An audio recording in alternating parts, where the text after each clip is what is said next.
ഹരേ കൃഷ്ണ ഹരേ ഗുരുവായൂരപ്പ. പൊന്നു ഗുരുവായൂരപ്പന്റെ ഉച്ചപൂജയും കളഭാലങ്കാരും ഭംഗിയായിട്ട് കഴിഞ്ഞു. ഗുരുവായൂർ ശ്രീലക ഒരു അമ്പാടിയാക്കി മാറ്റി നമ്മുടെ എല്ലാം പ്രിയപ്പെട്ട യശോദാമ്മ. ഒരു കുഞ്ഞു അമ്പാടിക്കണ്ണൻ രണ്ട് തൃക്കാലും പിടച്ചു വച്ചിട്ടുണ്ട്.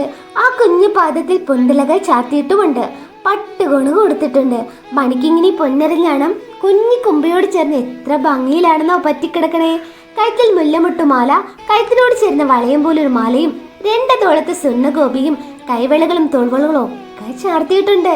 രണ്ട് കുഞ്ഞു കൈകൾ കൊണ്ട് അതിൽ ചെറിയൊരു പൊന്നോടക്കുഴൽ ആ കുഞ്ഞു ചുണ്ടൽ ചേർത്ത് വെച്ച് വീണുഗാനം പൊഴിക്കുകയാണ് നമ്മുടെ പൊന്നു ഗുരുവായൂരപ്പൻ. ഹരേ കൃഷ്ണ. ചെറിയൊരു പൈതലായിട്ട് വാരി അണയ്ക്കാൻ തോന്നും. ചെവിയിൽ ചെവിപ്പൂക്കൾ സ്വർണ്ണഗോപികളും ചാർത്തിച്ച് യശോദാമ്മ അണിയിച്ചൊരുക്കിയിരിക്കുക. പൊൻകിരീടം ചാർത്തി കഴുത്തിൽ രണ്ട് ഉണ്ടമാലകളും പൊൻകിരീടത്തിന് മുകളിൽ 4-5 തിരുമുടിമാലയും. ഗുരുവായൂരപ്പാ, ശ്രീലകത്ത് കാലുകൾ പിണച്ച് പൊന്നോട് കുഴലും പിടിച്ച് ചെറിയൊരു പൈതലായി ഭക്തരെ അനുഗ്രഹിച്ചുകൊണ്ട് വേണുഗാനം പൊഴിക്കുകയാണ്. ആ തളകെട്ടിയ കുഞ്ഞു പാദങ്ങളിൽ മുറുകെ പിടിച്ച് ആ തിരുമുഖത്തേക്ക് നോക്കി പ്രാർത്ഥിച്ചോളൂ.